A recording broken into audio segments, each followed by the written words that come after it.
Monika and Larry, can you hear me? Yes. Yes. Excellent. And we can hear you, we can see you, and we have tested the sharing earlier. Now, Monika, thank you very much, and Larry, number one, I enjoyed reading your paper because I have seen it with Janet. They are working on it. We have a paper for you, which also will complement this video. As I said earlier, yesterday and today, all the presentation which comes with a full paper, you should be able to see the video later, edit it, you will be able to read the article, and then engage more with the authors and so on. So thank you very much. I'm also very keen, and I'm sure many others, on your experience. You have been a very experienced two individuals. And Monika, you have been advised about policy, and we are very interested in policy. And this is all about policy. I will give you the floor to talk to us about disruptive technologies. Now, if you can go ahead, share your screen, and the same, I hope you will not be disturbed at all. And the floor is yours, Monika and Larry. Go ahead. Okay, here we go. Thank you. Thank you. Okay. Can you give me the first page? Can you give me my notes page, the notes pages for me? We're delighted, and thank you for inviting us to be part of this conference. We're delighted to be sharing with you some of the work that we've done in order to get the 50 American states, 50 American states, to actually reimagine their workforce policy so that the current and the future workforce, the students who are now still in school, will have a chance to participate in the economies of the 21st century. Okay, the reason that this matters so much is that really what motivates us most of all about this project was our concern for the increasing number of young people and adults that are being left behind throughout the world as technological changes are eliminating job opportunities and creating new opportunities for jobs, but these will require higher and different skills. This matters because it is so important for low-wage and low-skilled workers who will be the hardest hit, as well as middle managers whose jobs are being hollowed out. This matters for other countries because of the impact on half of the world's population. There are 3.5 billion people who are under the age of 30 on our planet right now. Did you know that 90% of these 3.5 billion young people live in developing countries? And in many of these countries, youth and underemployment is sometimes as high as 70% or more. Furthermore, the technological disruptions that are happening are predicted to automate or transform some 46% of the current jobs worldwide. So the impact of the technological disruptions put together with the COVID predicted job loss of 400 to 500 million could wipe out a decade of poverty reduction, according to the World Bank. As you can imagine, low skill and low paid workers will be the hardest hit. Okay, this slide is about the way that work and livelihood, the changes in work and livelihoods are accelerating. The key point in this slide is that you can see that the time between the industrial transformations is shortening. The first 3 industrial transformations took about 100 years, while the last 2, Industry 3.0 to 4.0, took only 50 years. And we are now in the next transformation, which will take only 15 or 15 years. What's happened is that new knowledge is increasing, the rate of new knowledge. In the past, knowledge has been doubling about every 100 years or so. But it's now expected that within a decade, human knowledge is going to double daily. Can you imagine that? We have trouble imagining it, right? This is not the world of human knowledge that existed when we all started school. Okay, so preparing the current and future workforce is really involving 7 of the 17 SDGs. Industrial development, education, economic development, sustainable communities, partnerships. I mean, they're all 7 and you can read them about in our paper. The important takeaway from this slide is that the topic of the future workforce is really complex. It is a wicked problem. And that kind of a wicked problem requires a multidisciplinary approach. That approach has to reflect different perspectives and points of view. Because if we solve for just one of the SDGs by itself, it is likely to cause negative consequences in the other SDGs. Here's an example. We all know that investing primarily in education is likely to reduce inequality, but it will not produce new jobs. In fact, history tells us that it produces brain drain. Or investing in industrial development or in innovation alone does not produce a more skilled workforce. Okay. Why? Over to me. Over to Larry. So just as Monika said, a wicked problem, a complex, highly complex problem like workforce development cannot be solved by any single technical solution. It cannot be solved by experts in any one discipline. For this reason, we formed a partnership with 3 different organizations representing very different areas of expertise: education, technology, innovation, and state policymakers. The 3 organizations, I'll name them quickly, but you can see them on the screen. They included FHI 360, the National Governors Association, and the Fab Foundation at MIT. We secured funding to do this project from 3 different foundations, and they're mentioned on the slide as well. The key thing is that these partners formed a team and began designing collaboratively a process using an action research model. We chose the action research model because we believed that that was going to be the most effective way to create change. We conducted research and expert interviews to identify key questions and to engage multiple stakeholder groups. Then we designed 3 2-day workshops. We called them roundtable events with thought leaders, policymakers, and experts from various fields related to workforce development, including unions. Finally, these roundtable sessions produced a series of potential recommendations for new policies, and these were reviewed at a national summit.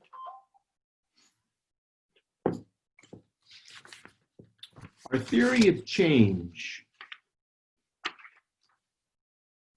We believed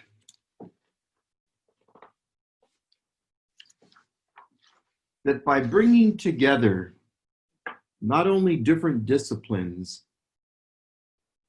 but the key players, in this case, we knew that state policy makers in the United States, throughout the United States, would actually be the people who would be making policy changes and transformations. So we knew we needed to involve them from the outset in an in-depth inquiry, information gathering, and learning sessions that we used in the roundtables, because these policymakers we knew were going to be key to returning to their states and beginning to frame new policies. Back to you, Monika. All right. It's my job to share with you our research questions. And we hope you'll find them interesting. And it took us some time to figure out what to ask. So these are the research questions. On the left, you see the question, and on the right, you see the findings. The first question we asked was, what disruptive technologies are changing the way work is performed in each of the 8 industry sectors that are important to all 50 states? Those industry sectors include advanced manufacturing, hospitality, healthcare, education, aerospace, et cetera, et cetera. The findings show that there are 5 technologies that are significantly disrupting the US workforce today. And we're wondering if that's the same for you. These technologies build on each other. They accelerate the changes that cut across so many of the different industry sectors. So they're not just happening in one, but they're cutting across all the different industry sectors. These technologies are automation, additive advanced manufacturing and 3D printing, artificial intelligence and machine learning, the Internet of Things, and cloud-based technologies. Our second research question was, to what extent do these disruptions require different skill sets? And what we found is that here in the US, jobs and skills are shifting towards services and cognitive tasks. The OECD estimates that the automation will transform somewhere between 33 to 46% of current jobs worldwide, and that was before COVID-19. What this means is that people will need to exit and re-enter education and training systems with new skill sets. They need to learn continuously throughout their lifetimes to keep pace with accelerating changes in work. In addition to the digital literacy and numeracies required, skills that are needed include complex problem solving, critical thinking, creativity, collaboration, and team working. Research question number 3 asks for how well are our 5 education and training systems in the US responding to these new skill needs? The findings were not so well. Formal education is not equipping students to keep pace with the disruptive technologies, and universities are considered the hardest to change. We also found that we cannot simply front load education to the first 21 years of life and assume it's over. Human knowledge, as I already mentioned, is doubling every 13 months now. Eventually, it is doubling to every day, and that's within the next 10 years, according to IBM. So we really have got to have a system of continuous lifelong learning to keep pace, and we have to find a way to finance it and actually get it to happen. Research question number 4 was, what are the implications for the reimagined policies? The policymakers from 26 states agreed, who worked on the workshops with us, agreed that their workforce policies are badly out of date, and that all of the states that participated were at different levels of readiness for making the changes. Some just had the beginnings and some were already along the way. And you can read about that on the website that I'll share with you. All the states agreed that leadership from the top, from the governors, is required to compel, really to force, the different policy silos to work together. By policy silos, we mean the Departments of Labor, Department of Education, Department of Economic Development, Department of Welfare. They're all invest in workforce, but their investments don't speak to each other, and their data systems do not communicate. And finally, what we have to do is we have to transform, and we're on the process of doing that, our 330,000 different credentials in the US. And we have to change these to stackable, portable credentials that serve as portfolios that have value to employers, education, and learners. Okay, back to you, Larry. So, as Monika said, these are the findings that we uncovered and learned here in the United States. But as we were writing this paper for this conference, we thought about what are the implications for other countries? How will the benefits of disruptive technologies and innovations be shared by all? We recognize that we have a major problem of equity in the US, and we wondered, to what extent is that a problem shared by other countries? We also recognize that in this era of COVID-19 and the tremendous impact it is and will have on low-paid workers, that the possibility that benefits of technology may not be shared by it all. So the diagram at the top of your slide, I hope you'll enjoy this, illustrates the difference between equality, depicted on the left side of the screen, and equity on the right side. The difference is that equality, as the illustration shows, everyone is given the same level of support. You'll see, regardless of their height or size. Whereas in equity, the level of support is given to those who most need it. And again, you look at the small figure on the far right, and you can see how this is illustrated. So our experience has taught us, as Monika and I have worked not only extensively in the US, but in many other countries throughout 90. the world. She tells me 90. I think she exaggerates, but it must be nearly 90 now. Our experience has taught us that education and training are struggling to keep pace with rapid technological changes that are occurring in the workplace.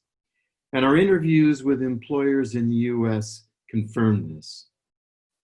We also know that educational change can be a very slow process. A recent Brookings study here in the US found that if education does not undergo fundamental changes in many countries, in many of the developing countries, they will be 100 years behind students in more developed countries. Lastly, we wanted to comment on the impact of COVID in terms of demanding rapid response and raising skill levels rapidly using an alternative means to typical classroom learning. And we cite the example in Bangladesh, where the garment industry is undergoing major automation, and it will continue in response to COVID-19 as companies attempt to try to save costs.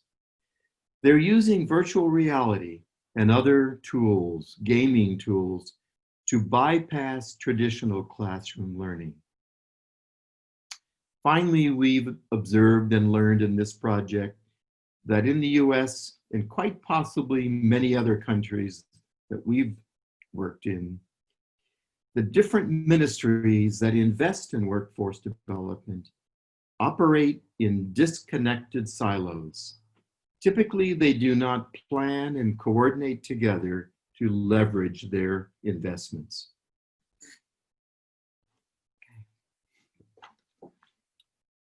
This slide is simply a summary of the process and the steps that we took in this project, beginning with the convening, I should say, beginning really with forming the partnership with 3 organizations, and then convening multi-stakeholder forums.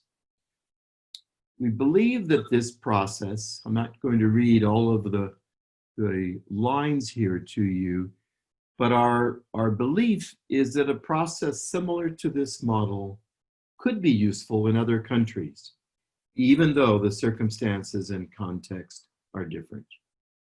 Back to you, Monika. Thank you, Larry. I get the job of sharing our conclusions with you. Okay, as you can see, disruptive technologies are changing work in many countries all over the world. So this means that countries and societies, all of us, we have a choice, and we need to make it. How will the benefits of technology be distributed, and who will be left behind? What if the people that we're now leaving behind are tomorrow's innovators and leaders? If the benefits of technology are to be shared by all, how will that be accomplished? We offer you our one model, the model that we took of a multi-stakeholder engagement in a very thoughtful, deliberative process that took over a year, where we didn't give anyone any answers, but the answers got generated by the partners, the stakeholders. You're gonna have a lot more chances to understand what we have done when you look at our websites that are available on this overhead on this presentation. The first website is a state guide for policymakers that goes into enormous detail on what's going on in all the states and all our recommendations and all the transformations and the pathways. And then there is a really cool interactive website that you can also go to that you can play around with and see what the states are doing and how what they're doing ties to each other and so on and so forth. In conclusion, we're really excited to be able to share this with you, and we hope so much that it might be useful to you. That concludes our presentation, and we'd like to invite you to ask us questions if you have some. And thank you for your interest in this topic. Thank you very much, Monika and Larry. Really wonderful presentation and very exciting, very enriching. And I wish we had the other paper we presented earlier about stakeholders engagement from Nigeria. I think that was in the morning, late morning one. But this is really wonderful. And I think I will continue definitely to try to engage with you, because we got, lots of partners and institutions in the US, in California, in Atlantic City, in lots of places, people who think beyond the US, but they think globally. But the statement you made, both of you, I think is Larry, if the developing countries, they do not really change, transform their education system, they will be left behind by 100 years. That's quite, I think, it's a serious statement. And I think part of this project, we are here, the International Diaspora Project, when we raised this issue with UNESCO, and they like the idea to try to engage the diaspora in helping back countries. Also, you made a very strong statement, Larry. I hope you can join us tomorrow, because tomorrow we got a very prominent minister talking to us at 1 o'clock from St. Lucia. She's a leading figure in campaigning worldwide. She's a St. Lucian, Dr. Gail Rigobert. She campaigned a lot for education, for technology, for ICT, and so on. But the very striking thing, many people, myself included, have argued for, is a dilemma. In developing countries, if we keep saying to them, invest in education, one quick response normally, unfortunately, is very negative, is a brain drain, which is happening. We have seen that. Sudan is a very good example. They produce according to the government statistic, they produce around 7,000 doctors every year. Mm-hmm. And guess what? Almost all of them, I think more than 60%, they just immediately taken by the Gulf state, like Saudi Arabia and so on. We have example in the UK when 1,000 teacher, and I think 1,000 teacher or nurses, I'm not sure, from South Africa, when the UK opened its gates looking for nurses, 1,000 just came from South Africa. So imagine these were the very best nurses. So I think this is a very really core of the debate now about this. Now, I would like to open for questions. Any questions from the audience? Any questions before I can tell you what I have here with me? Any questions? I think that the yellow button on your screen, if you touch it, then I can know who is wanted to ask. Any questions? I can also see some notes here. Any question? Okay, while we are looking, just raise your, I think it's a yellow button, you just have to press and it will show me a yellow hand.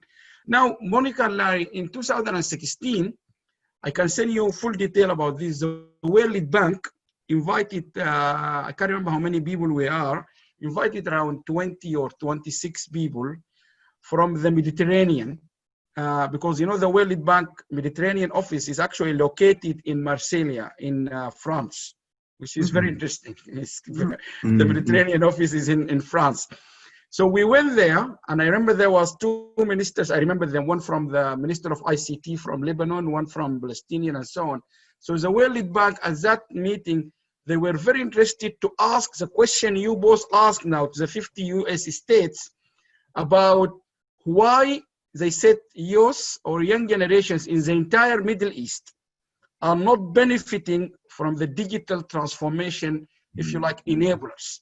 So the World Bank, they did their own homework, and they found exactly what you said, or you did, Larry, that the Middle East, where they saw there was a high unemployment, and guess this is before COVID-19, they found that they are one of the regions did not really benefit massively from the digital transformation or all this transformation in technology, artificial intelligence, data science, and so on.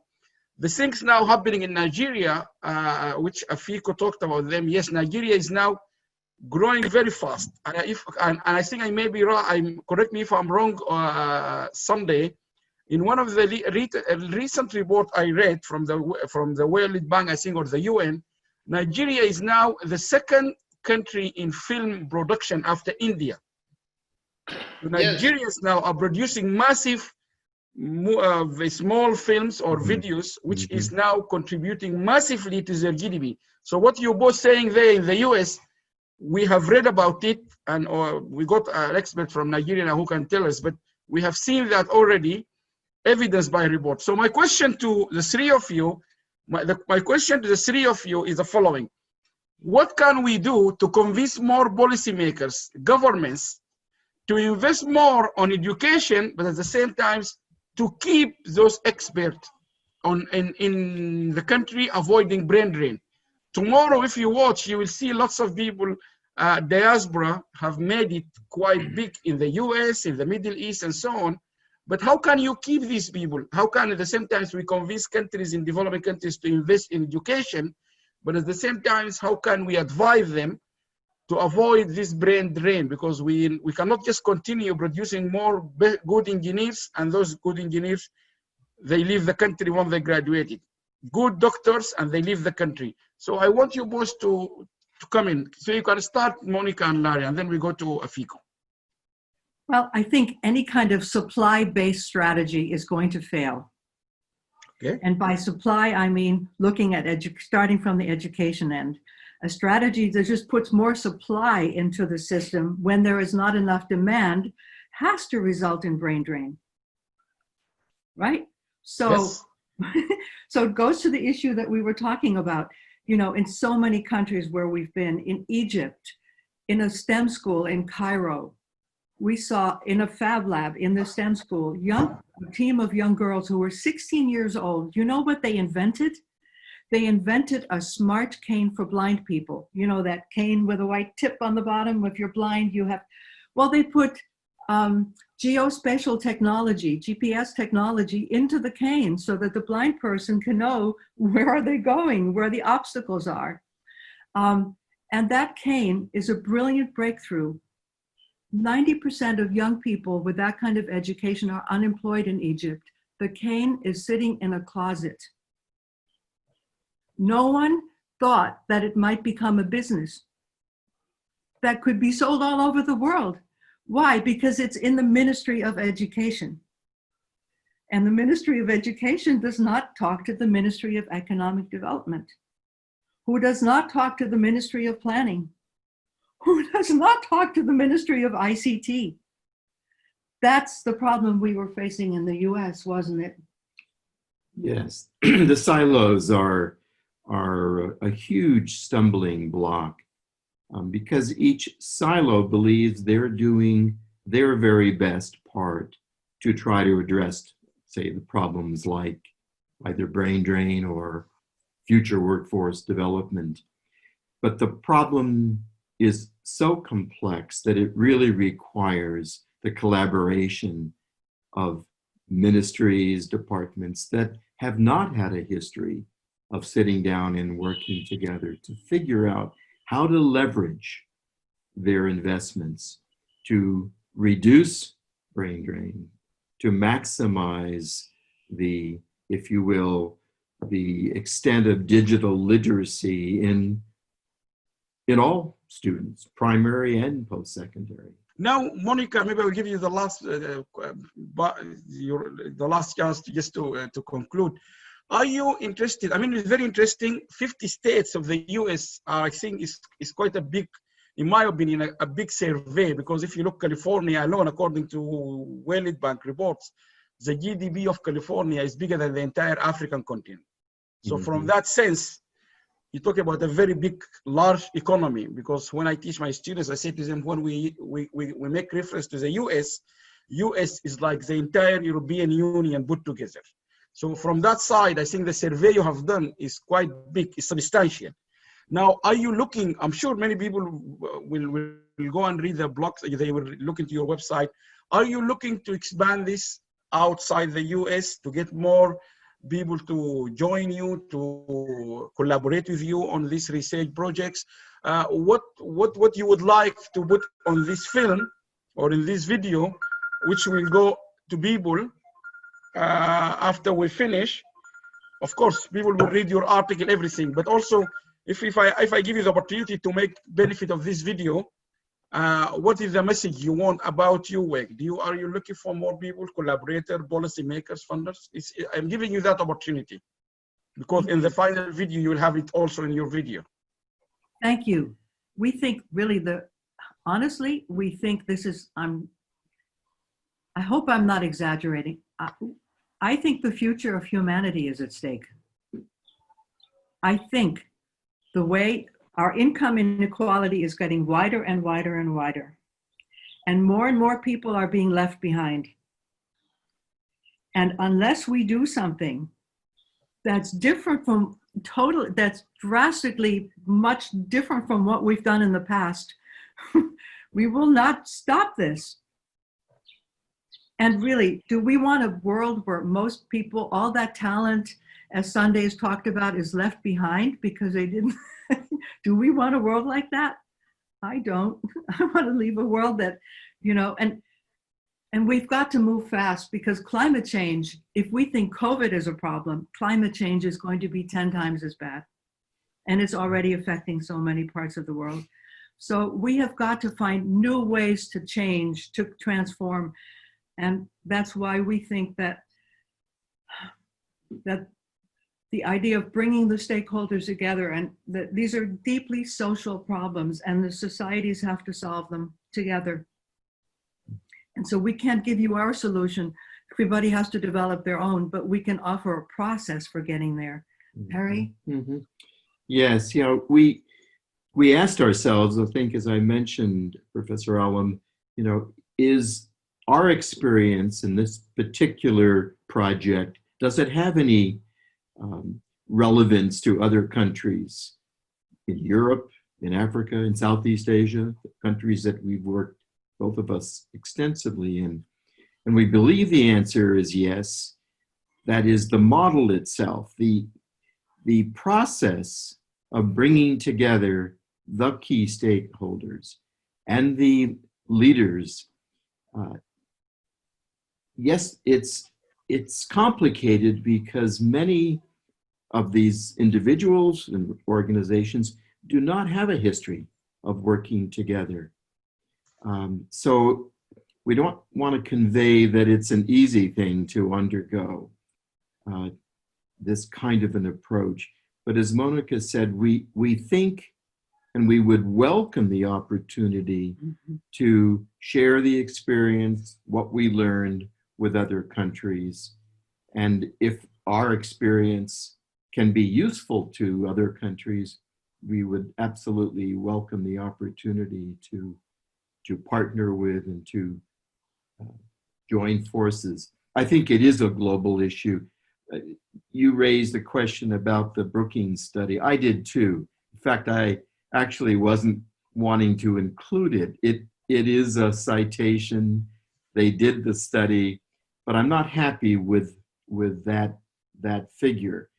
It seems exaggerated to me, but it probably does illustrate that just as there's a growing gap in incomes throughout the world, there is a growing gap in education from country to country. And that's, as Monika said, something that we feel we have to really pay attention to with a sense of urgency. And that means that the institutions themselves have to transform. Many of us work in higher education, and we know that it's a very traditional, it's very hard to change. Yes. If we move to a system, and we're going to have to move to a system of continuous lifelong learning, all the time going back in, going out, going back in order to keep pace, because the technology is going like this, and the education is going like not moving much, the gap will get bigger and bigger. So it has to be lifelong learning all the time, all the time. How will we finance this? Who will invest in that? What kind of new partnerships are required? Will universities have to look like a gym where you buy a membership and you go in and out every week or every 2 weeks or whatever it is? The changes are profound that have to be made. Totally agree, Monika. Yes. It's a mind shift, isn't it, that is really called for. And it is disturbing to think about it. And it will be threatening.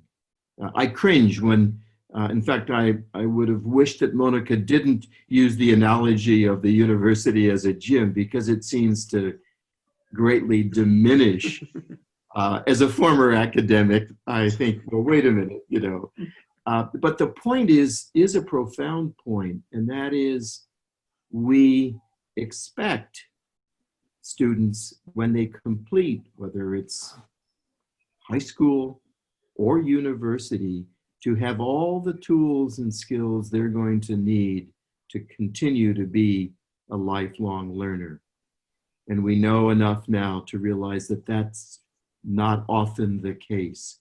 So we have to find a system that makes it easier for students, for workers to continue to upgrade their skills so they can be productive members of communities and society. And in our country, I don't know about other countries, but I've seen, well, I do know, I've been in so many, we both have. The equity issue is enormous because of the income inequality. If you're a young Latin American woman in the United States, in California, and you want to become a nurse, and you have a little baby, and you're living with your mother, and you don't have a car, and you need to go to school, there is a school that can teach you, but in order for you to go to school, you need transportation. That means you have to go to one department. It means you need extra help with food. That means you have to go to another state agency. It means that you need to go to the community college. That means you have to go to the organization that the community college and get them to register you. It means you need financial aid. That means you have to go to yet a different agency. Who can do that? Yes. It's impossible. We don't make it easy for people. Exactly, and I think that's a good conclusion. And I just that 2016 World Bank consultation in Marseille, or in Marseille, in France, one of the findings we found, there were people like me, academic, there were 2 ministers, or actually 3 ministers from Tunisia, Lebanon, and actually 4, because there's also Egyptian ministers there. And they are practitioners, they are company, and they brought a couple of young entrepreneurs from Tunisia, Egypt. One of the conclusions is that universities in the entire Middle East, on an average, they produce graduates who are not ready or able to benefit from the digital transformation advantages. That was a very so that can at least support Monika, Larry. Yes, I'm an academic myself, but this is what the finding. Yes, we do not in the Middle East, but that because we were focusing on the Middle East, but I think that's applied to all of them. They do not produce, and I can tell you one evidence from the British universities after the coronavirus started. All universities suddenly found themselves, there is technology called Zoom or GoToMeeting or Team. We use Team at the university, but they realize most of the staff are not able to use these basic skills to teach online. Do you believe that in our universities? So the courses or the fast training being given to staff at British universities 3 months ago is to let them how to use the Team, which is already available at the university. Techniques to use things is the same like Zoom. And also now we are talking about the first day yesterday. I think Emmanuel did a very good talk about quality. Even when, and I think universities need to revisit the mandate to make themselves more up to date, because the way just go to the classroom, teach is not going to work. And I think that's a fact. So I think this session was wonderful, and I'm sure, I can assure you, I think this session will be followed up by, I think both of you will be asked, I don't know, within what, we have lots of big networks, Sunny or Monika, I think because you're touching great important issues here. And I thank you very much. So anyway, if there is a question, Yeah. Do you want? Can you introduce yourself and ask your question? I am Shadia Nasruddin, Okay. Dr. Shadia Nasruddin. I was a former assistant professor at one of the universities, but now I quit it. I resigned actually. And maybe one of the reasons that I have done so has been tackled by presenters in last presentation, the problems that exist and the gap that exists in education, especially higher education. Being in a third world country and in Sudan in particular, it is very, very, very tough. And education has deteriorated to an extent which is unbelievable. For me to be able to make benefit of this or joining this interesting and valuable conference, it was like, what I cannot tell you. It was like an adventure. We do not have any infrastructure. Okay, I have electricity cut.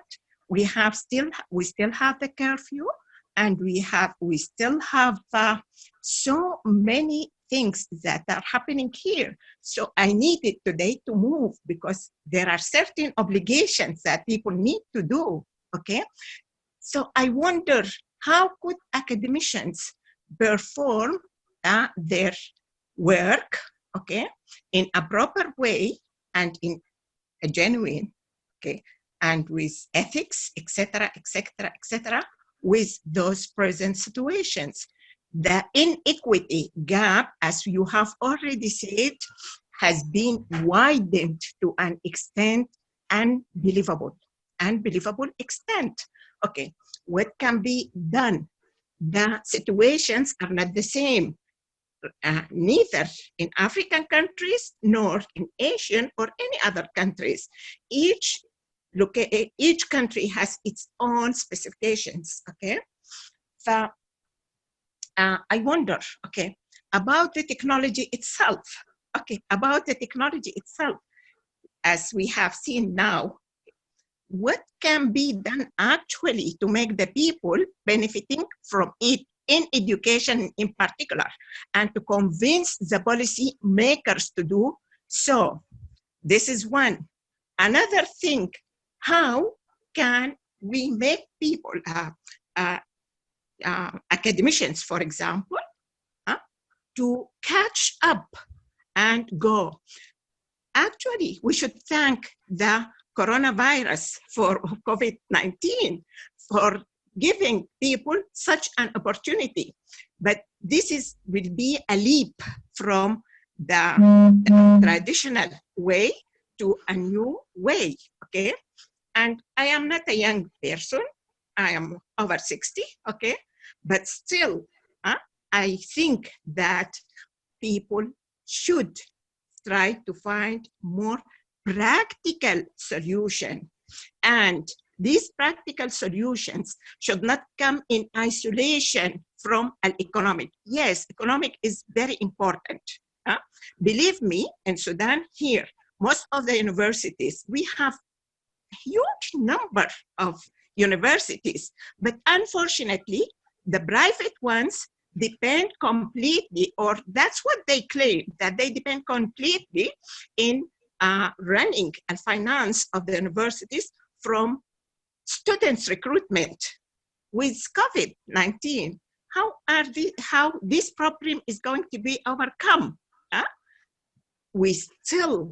I still think that our duty is to offer education to all people, especially the youngest, if we want to sustain, if we want to achieve the sustainable goals. Okay, I'm not going to say a millennium, but at least to achieve the sustainable goals. Not all of them, of course, but the one concerned with education.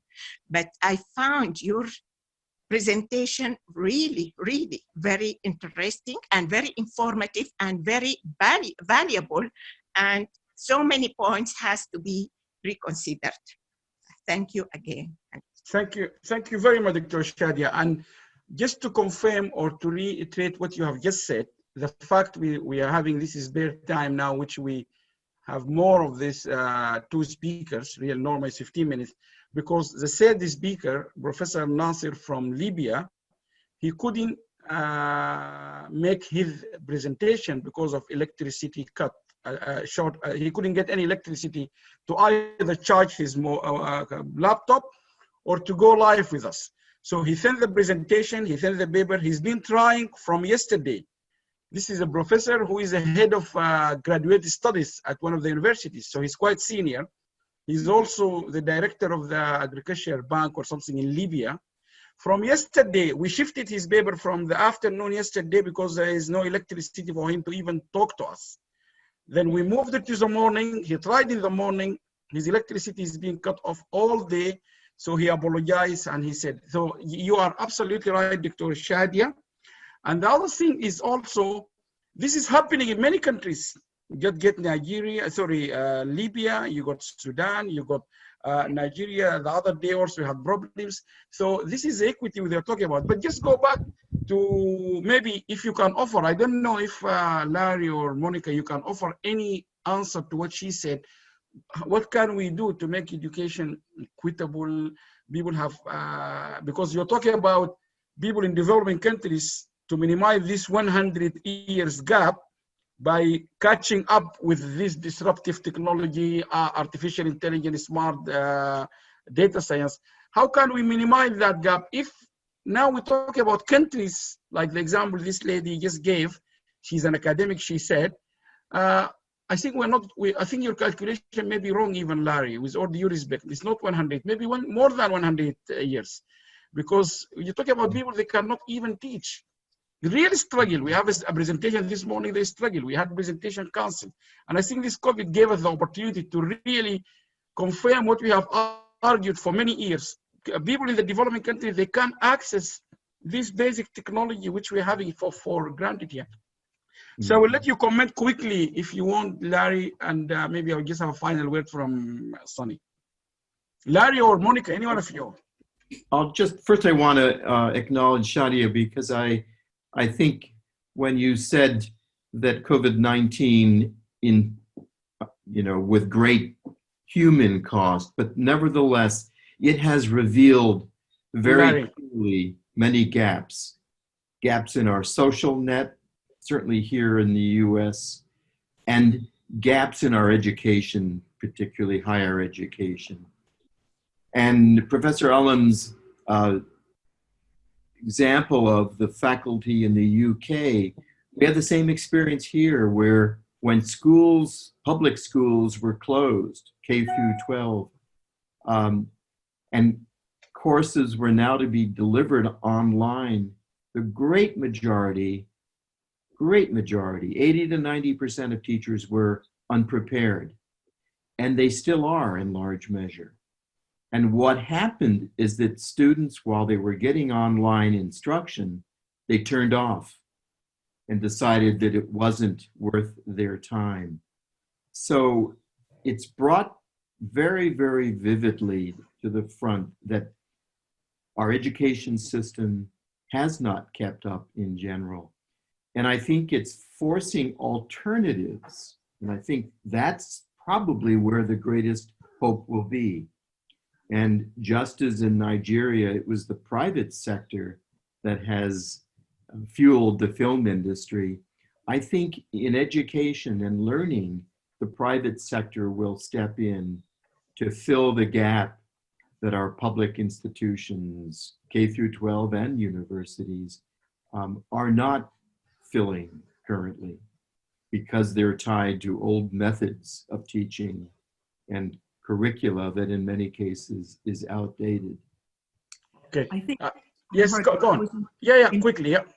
When I was in Tunisia a couple of years ago, talking to the Minister of Education, she said, what should we do? Are we going to we're going to flip the classroom like in Finland, where students learn their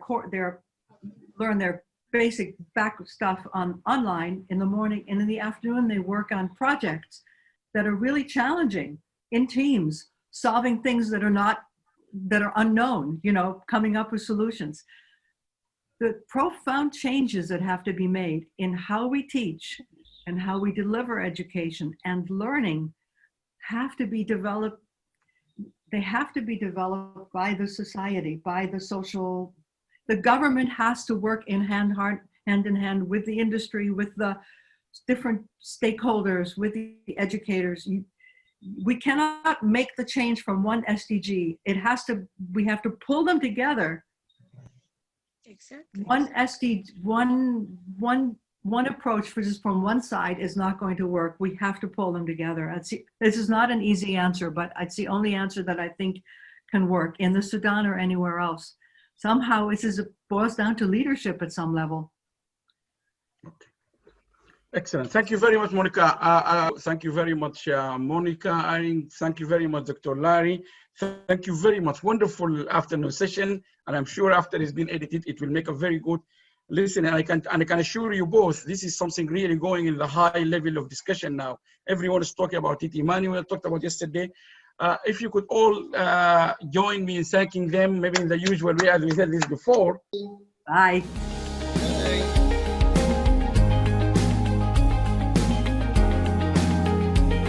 So please remember, if we all help and do a little bit, it will make a big difference.